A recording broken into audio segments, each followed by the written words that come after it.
Do you believe that 2025 will be the year of redemption for DC? Well, I hope so, because if it isn't, I'm the one who will have to deal with the fallout. I'm going to tell you everything that's coming up, starting with my Superman movie, which will kick off a new cinematic universe, up to the series Lanterns, which mixes heroes and investigation. But will this universe be cohesive and well-structured? Let's find out together. Peter Safran and I are leading this transformation, and the idea is to build a connected universe that appeals to both longtime fans and newcomers. To achieve this, we're focusing on well-developed characters and engaging story, without leaving the action behind. And of course, some projects will continue under the Elseworlds label, like The Batman, which exists outside the main line. Speaking of which, The Batman Part 2. It will start filming in early 2025, but it has already been postponed to October 1st, 2027. Robert Pattinson returns as Batman, and Catwoman and Commissioner Gordon are also expected to come back. The big question is,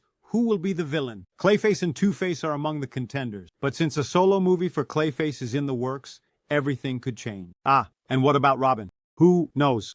The Lantern series is also coming with a fresh take, set to premiere in 2026. Kyle Chandler will be Hal Jordan and Aaron Pierre will be Jon Stewart. We're going to mix science fiction with a touch of true detective. And there's more. Batman Fillion reprises Guy Gardner. And since he's in Superman 2, the connection between the productions becomes clear. Speaking of connections, Peacemaker is coming back for a second season in August 2025. John Cena will have to deal with the consequences of the first season, and Amanda Waller continues to pull the strings behind the scenes. If you liked the first one, get ready for more humor and craziness. Now, about Superman, which is the kickoff for the new DCU. The movie is scheduled for July 11th, 2025. David Corran Stewart will be Superman, and Rachel Brosnahan will be Lois Lantern. Expectations are high, and I know that comparisons with previous versions are going to happen. But this movie needs to work, because it's the one that sets the tone for the entire new universe. The Clayface movie is one of the most intriguing projects. The character has a tragic backstory and huge potential for something visually stunning. The movie is scheduled for September 26, 2026. But the question is,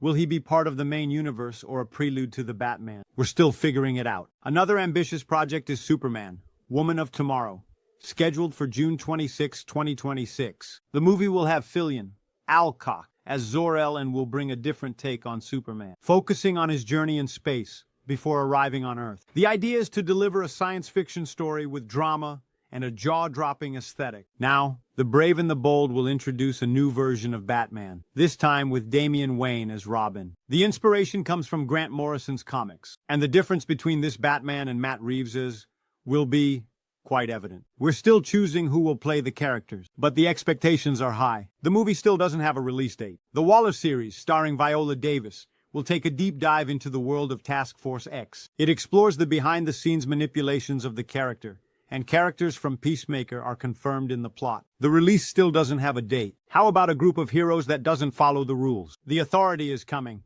bringing a group with a very unique vision of justice. The movie will be directly linked to Superman, but there's no confirmed date. Finally, the success of The Penguin has led to discussions about a possible second season, but nothing confirmed. If it happens, it will be after The Batman, Part 2. Now the question is, will 2025 be the start of the revolution for DC? Will 2026 keep the same pace? Peter and I are doing our best to make that happen, so let me know in the comments. Which of these productions are you most excited to watch? And don't forget, like, share, and subscribe to the channel so you don't miss anything from the new DCU.